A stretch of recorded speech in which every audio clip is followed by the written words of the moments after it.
Hello my dear students, कैसे हो आप सभी। आई होप सभी लोग अच्छे होंगे। तो आज की इस वीडियो में मैं आपको बताने वाली हूँ कि आप इस बार के बोर्ड एग्जाम 2024 में कैसे अपनी प्रैक्टिस कर सकती हैं। ये वीडियो कक्षा 10 और कक्षा 12 दोनों क्लासेस के लिए है।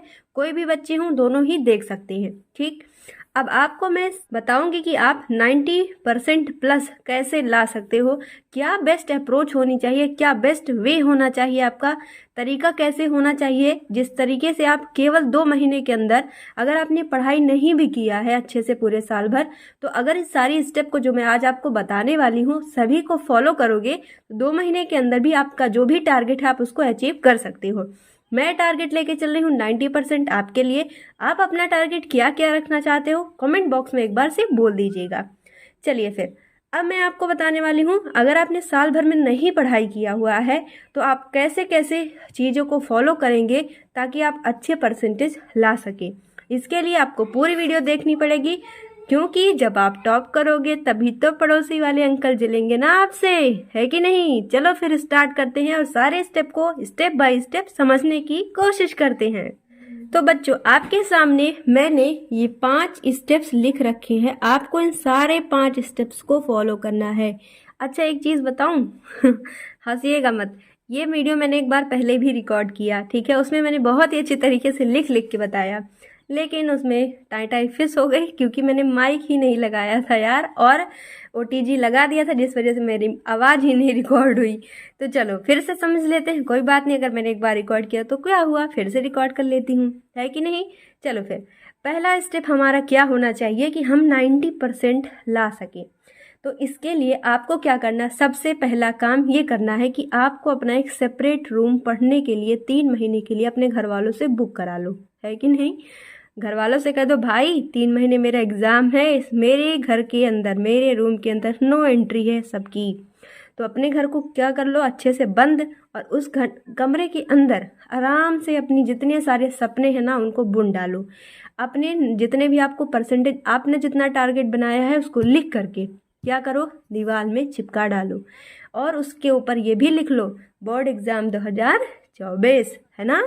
क्योंकि इस बार हमें क्या करना है, 90% लेकर आने हैं, क्योंकि अपने पड़ोसी वाले अंकल को तो जलाना पड़ेगा। चलो पहला स्टेप समझ आ गया। चलो अब दूसरे स्टेप की तरफ बढ़ेंगे। एनसीईआरटी पुराने पेपर्स को सॉल्व करना है आपको। कैसे, देखो साइंस में आपको कंप्लीट करवा रही हूँ, ये हिंदी लगभग 90% मैंने कंप्लीट करा दिया है आपको, और उन से 2 सब्जेक्ट को आप पढ़िए अभी जो मैंने कराया है। इकट्ठे तो आप भी नहीं पढ़ सकते, ना ही मैं आपको पढ़ा सकती हूँ, स्टेप बाय स्टेप ही तो पढ़ाऊंगी ना। साइंस कंप्लीट होता है, हिंदी हो ही चुका है, 90% हिंदी कंप्लीट है आपके लिए। हिंदी तैयार कर लो, फिर उसके बाद साइंस तैयार कर लो। जैसे साइंस आप कंप्लीट कर लोगे उसी के साथ साथ मैं आपको जो है साइंस के साथ ही और एक सब्जेक्ट का वीडियो अटैच कर दूंगी, आप वो वीडियो भी देखते रहिएगा।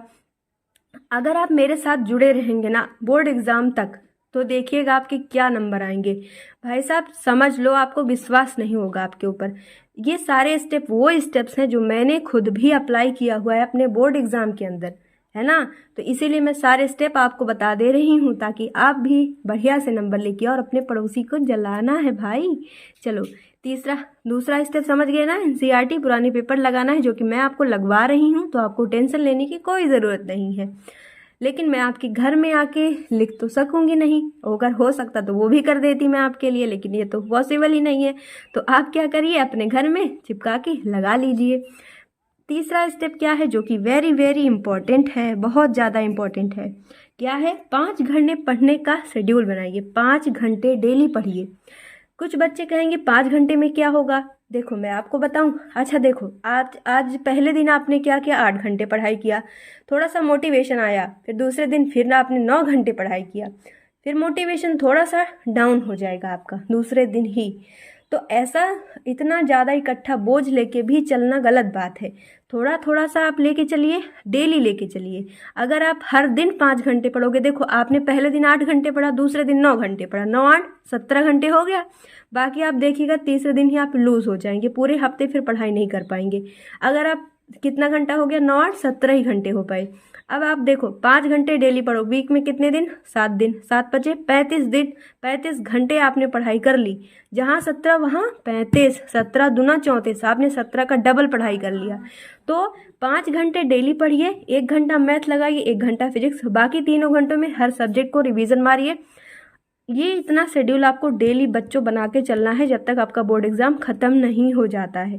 सारे सब्जेक्ट को अच्छे से रिवाइज करिएगा। चलिए अब अगले स्टेप की तरफ बढ़ेंगे, जो कि बहुत ज़्यादा ये भी इम्पोर्टेंट है आपके लिए। अपने पूरे सिलेबस को 5 बार रिवाइज करना है। अब यहाँ ऊपर मैंने 5 घंटे पढ़ने को कहा, नीचे कहा 5 बार रिवाइज करो। ऐसा क्यों? देखो बच्चों, 5 वो संख्या होती है जब आपका जो माइंड है वो बहुत अच्छे से काम करने लगता है। कोई भी चीज़ आप आजमा के भी देख लीजिएगा। आज कोई भी चीज़ आप अगर नहीं याद है, आपको याद नहीं हो रही है, तो उसको 5 बार, दिन भर में 5 बार पढ़ लीजिए। 5वें बार देखिएगा, बिन आँख मूंद के भी उसको बता देंगे। ये मेरा आपसे दावा है, करके देखिएगा आज। तो 5 ये जो संख्या है बहुत इंपॉर्टेंट है। तो 5 बार आपको सिलेबस रिवाइज करना है। हिंदी को 5 बार पढ़िएगा, पूरा रिवीजन करिएगा 5 बार। मैथ 5 बार रिवाइज करिए। पता है आपको बताऊं, जब मैंने हाई स्कूल का पेपर दिया था ना, तो मैंने मैथ, मालूम है, मैंने इतनी गट्ठर रफ भर डाली थी रिवाइज कर करके। तो आपको भी ऐसे ही करना है, बार बार रिवीजन करिए। जितना लिख कर आप रिवीजन कर सकते हो उतना ज़्यादा लिख कर रिवीजन करिए। इससे आपको स्पीड भी बढ़ेगी और आपको गलत सही सब कुछ क्लियर भी होता रहेगा। सारे स्टेप को समझते चलिएगा। चलिए फिर अगले स्टेप की तरफ बढ़ते हैं, जो कि बहुत ज़्यादा इंपॉर्टेंट है, सभी में बहुत ज़्यादा इंपॉर्टेंट है। क्या लिखा गया है? No talk to relative for 3 month. आपको इन 3 महीनों में अपने किसी भी रिलेटिव से बहुत ज़्यादा बातें नहीं करनी है। इससे क्या होगा, ये साइकोलॉजिकल फैक्ट है। जब आप अपने एग्ज़ाम के समय पर ज़्यादा अपनी पढ़ाई से दूर हटते हो तो आपका जो माइंड है वो रिस्पॉन्स नहीं करता है एग्ज़ाम के समय पे। और दूर है तो हटोगे कैसे? जब आप बहुत ज़्यादा बातचीत करोगे रिलेटिव से, इनसे उनसे, फ्रेंड से, खेलोगे, मस्ती करोगे, तो कैसे होगा? नहीं हो पाएगा ना, आप टॉप नहीं कर सकते। तो आपको टॉप करना है, ठीक है। और आपको 95 या फिर 90+ % लेके आना है भाई। तो इसलिए तो थोड़ा बहुत आपको थोड़ा मैनर में तो रहना ही पड़ेगा। बस 3 ही महीने की बात है, उसके बाद फिर से वापस से जैसा आप चाहें वैसा रह सकते हैं। चलिए, इतना सब आप अगर कर लेते हो तो आपका एग्ज़ाम क्या हो जाएगा, बिल्कुल बेस्ट तरीके से आपका एग्ज़ाम होने वाला है, ठीक है। तो रिलेटिव से क्या रहना है, दूर रहना है। अब देखो थोड़ी सी इंपॉर्टेंट बात, यहाँ पे CCC 3 बार C क्यों लिखा है मैंने, देखिएगा। जब आपका एग्ज़ाम खत्म हो जाएगा बच्चों, तो आपके पास कितने महीने का टाइम होगा? फुल 4 मंथ का समय होगा आपके पास। अब इन 4 महीनों में टाइम तो नहीं वेस्ट करना है। क्या करना है हमें आता है, आप देखिएगा, जाके कैफ़े, जो जनसेवा केंद्र होता है, वहाँ से जाइएगा और बोलिएगा, कैफ़े वाले भैया जी मेरा CCC का फॉर्म भर दो। कितने रुपए में? 700 रुपये इसकी फ़ीस होती है। 50 रुपये भैया जी लेंगे और आपका फॉर्म भर देंगे। अब 700 रुपये इकट्ठे कैसे होंगे? तो देखो, हर महीने में थोड़ा थोड़ा अपने घर वालों से मांग लेना भाई, कभी 100, कभी 150, कभी, अब जैसे आपके बोर्ड एग्जाम में अच्छे नंबर आएंगे तो थोड़ा बहुत तो मम्मी पापा को देंगे ही ना, तो उससे थोड़ा सा बचा करके अपने लिए फ़ीस इकट्ठा कर लेना, ठीक है। और इकट्ठा करके आपको CCC का फॉर्म भर देना है। आज अगर आप देखिए, आपका पेपर मान लीजिए मार्च के 2nd वीक में ख़त्म होता है, तो 2nd वीक में जैसे ही आपका एग्ज़ाम ख़त्म होता है, 2 दिन आराम से मस्त रेस्ट करिएगा, 2 दिन सोइएगा आराम से। तीसरे दिन आपको क्या करना है, कैफ़े वाले भैया के पास, ये है कैफ़े वाले भैया जी हमारे, इनके पास जाना है, कह देना है भैया जी हमारा CCC का फॉर्म भर दो। इनको तुम 700 रुपये पकड़ा देना और प्लस 50 रुपये और पकड़ा देना, ये तुम्हारा फॉर्म भर देंगे। और उसके बाद 1 महीने जमकर तुम्हें क्या करनी है, पढ़ाई करनी है फिर से, क्योंकि रेस्ट नहीं करना है। अगर शुरुआत में ही रेस्ट कर लोगे तो पूरा लाइफ हमारा वेस्ट हो जाएगा। क्या हो जाएगा? वेस्ट हो जाएगा। तो रेस्ट, अगर देखो रेस्ट करोगे तो हमारा जो लाइफ है वो क्या हो जाएगा, वेस्ट हो जाएगा। तो रेस्ट नहीं करना है। एग्ज़ाम ख़त्म होने के सिर्फ 2 दिन ही रेस्ट करना है आपको। CCC का फॉर्म भरिएगा। उसके बाद क्या क्या पढ़ना रहेगा CCC के लिए, मैंने खुद CCC किया हुआ है, तो मैं आपको सारी चीज़ें बता दूंगी और वीडियोस भी प्रोवाइड करा दूंगी ताकि आप अच्छे से उसको पढ़ सकें। कोई भी पैसे वाला वीडियो नहीं होगा, फ्री में होगा, आप अच्छे से पढ़िएगा केवल, ठीक है। पूरी जिम्मेदारी मेरी है, तो हर चीज़ों को फॉलो करते रहिए और चैनल को सब्सक्राइब कर लो भाई इसी बात पे। तो चलो, अब इतना सब कुछ पढ़ने समझने के बाद एक टेस्ट तो बनता है वो आपके सामने ट्विस्ट।